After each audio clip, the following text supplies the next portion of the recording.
యెషయా గ్రంథము 42వ అధ్యాయము 1వ వచనం నుండి 7వ వచనం వరకు నేటి మొదటి పట్టణములో దేవుని సేవకుని గురించి మనం చదువుకుంటున్నాం. ఈ దేవుని సేవకుడు యేసుక్రీస్తే. ప్రియ సహోదరి సహోదరులారా, యేసు ప్రభు విషయములో తండ్రి దేవుడు ఎంతో సంతోషించాడు. అందుకనే నేటి మొదటి పట్టణములో ఈ యొక్క ప్రవచనాన్ని ఈ విధంగా చదువుకుంటున్నాం. ఇడిగో నా సేవకుడు, నేను ఇతనిని బలాఢ్యుని చేసితిని, ఇతనిని ఎన్నుకొంటిని, ఇతని వలన ప్రీతి చెందితిని, ఇతనిని నా ఆత్మతో నింపితిని, ఇతడు జాతులకు న్యాయము కొనివచ్చును. ప్రియ సహోదరి సహోదరులారా, యేసుక్రీస్తు ప్రభు విషయంలో తండ్రి దేవుడు ఎంతో సంతోషించాడు. అందుకనే యేసు ప్రభు యోర్దాను నదిలో బాప్తిస్మం స్వీకరించి బయటకు వచ్చినప్పుడు పవిత్రాత్మ పావుర రూపంలో ప్రభు మీదకు దిగివచ్చింది. అప్పుడు తండ్రి దేవుడు గంభీర స్వరముతో ఈ విధంగా పలుకుతున్నాడు, ఈయన నా ప్రియమైన కుమారుడు, ఈయన గురించి నేను ఆనందిస్తున్నాను అని తెలియజేస్తున్నాడు.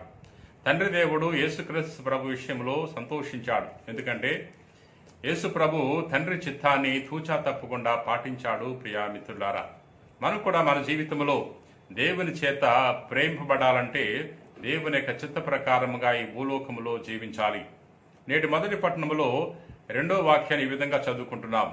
ఇతడు పెద్దగా అరవడు, కేకలు పెట్టడు, వీధులలో ఉపన్యసింపడు, నలిగిన రెల్లు కాడను తుడిచివేయడు, కునికిపాట్లు పడు దీపమును ఆర్పివేయడు, నమ్మదగిన తనముతో ఎల్లరికి న్యాయము కొనవచ్చును. యేసు ప్రభు ఈ భూలోకములో న్యాయాన్ని స్థాపించడానికి వచ్చి ఉన్నాడు. ఈ క్రమములో ఆయన ఎన్నో కష్టాలు, బాధలు, హింసలు అనుభవించి ఉన్నాడు. ప్రభు ఎవరికి అన్యాయం చేయకుండా తాను అందరికీ న్యాయం చేయటానికి ప్రయత్నం చేసి ఉన్నాడు. దేవుని యొక్క ప్రేమను ప్రజలందరికీ కూడా తెలియచేసి ఉన్నాడు. ప్రియ మిత్రులారా, ఈ క్రమంలో ప్రభు శ్రమలు, హింసలు అనుభవించవలసి వచ్చింది. అయినా వాటన్నిటిని కూడా ప్రభు ఎంతో ఓర్పుతో, సహనముతో భరించి ఉన్నాడు. ఆయన ఎంతో సహనము గలవాడని, ఎంతో ఓర్పు గలవాడని, దయ గలవాడని నేటి మొదటి పట్టణంలో యెషయా ప్రవచించి ఉన్నాడు. అందుకనే ప్రభు మత్తయి సువార్తలు తెలియజేస్తున్నాడు. మత్తయి సువార్త 11వ అధ్యాయం 28వ వచనంలో ఈ విధంగా చదువుకుంటున్నాం. భారముచే అలసి సలసి ఉన్న సమస్త జనులారా, నా యొద్దకు రండు, మీకు విశ్రాంతి నొసగెదను. నాకు కాడి సులువైనది, నా బరువు తేలికైనది. నేను సాధుశీలుడనయు వినమ్ర హృదయుడనయు మీరు నా నుండి నేర్చుకోండి అని ప్రభు తెలియజేస్తున్నాడు. అవును, ప్రభు సాధుశీలుడు, వినయము కలిగిన వాడు. ఆ ప్రభువు నుండి మనము ఈ లక్షణాలను పొందుకోవాలి. ప్రియ సహోదరి సహోదరులారా, నిరాశ చెందక, నిరుత్సాహమునకు గురి కాక నేల మీద న్యాయము నెలకొల్పును. ద్వీపములు ఇతని బోధ కొరకు ఎదురు చూచును. యేసు ప్రభు తన జీవితంలో ఎప్పుడు కూడా నిరాశపడలేదు, నిరుత్సాహానికి గురి కాలేదు. ఆయన తన జీవితంలో ఎన్నెన్నో అడ్డంకులు ఎదుర్కొన్నాడు. ఈ ప్రధానార్చకులు, పరిసయ్యులు ప్రభుని వ్యతిరేకించారు, ప్రభుని రాళ్లతో కొట్టడానికి ప్రయత్నం చేశారు, ప్రభుని హింసించారు, వేధించారు, శిలువలో చంపివేశారు. అయినా ప్రభువు ఎప్పుడు కూడా నిరాశ చెందలేదు, నిరుత్సాహానికి లోను కాలేదు. ప్రభు మీద భారమేశాడు, తండ్రి మీద భారమేశాడు. తండ్రి చిత్తం పాటించటమే తన జీవిత లక్ష్యముగా చేసుకున్నాడు. ప్రియా సహోదరి సహోదరులారా, మనం కూడా మన జీవితంలో యేసు ప్రభు వలె తండ్రి మీద భారం వేయాలి. తండ్రి చిత్తం చేయటమే ధ్యేయముగా పెట్టుకున్నప్పుడు మన జీవితంలో ఎప్పుడు కూడా నిరాశ చెందము. మన చిత్తాన్ని చేయటానికి, మనకు నచ్చినట్లు బ్రతకటానికి ప్రయత్నం చేసినప్పుడు తప్పకుండా మనకు నిరాశ ఎదురవుతుంది, నిస్పృహ ఎదురవుతుంది. ప్రియా మిత్రులారా, అందుకనే ఈరోజు మనం ధ్యానం చేసుకునే కీర్తనలో కీర్తనాకారుడు దేవుని మీద నమ్మకాన్ని ఏర్పాటు చేసుకుంటున్నాడు. 27వ కీర్తన ఈ విధంగా మనం ధ్యానం చేసుకుంటున్నాం. ప్రభువే నాకు దీపము, నాకు రక్షణము, ఇక నేను ఎవరికి భయపడవలను.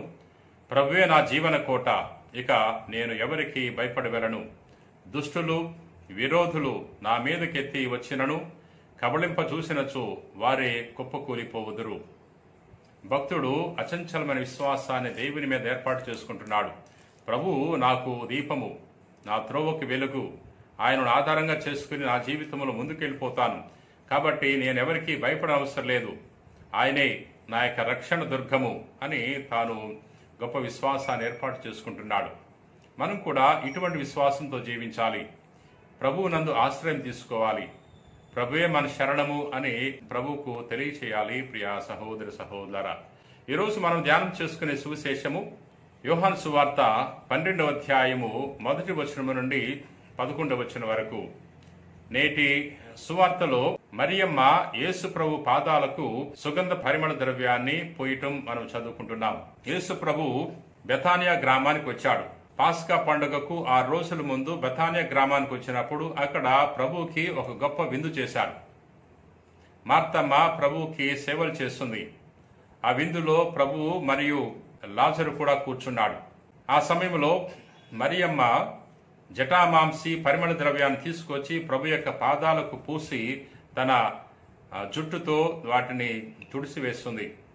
అది చూసిన యూదా ఇస్కారియోతు ఈ విధంగా తెలియజేస్తున్నాడు, ఎందుకు ఇంత విలువైన పరిమళ ద్రవ్యాన్ని వృధా చేస్తారు?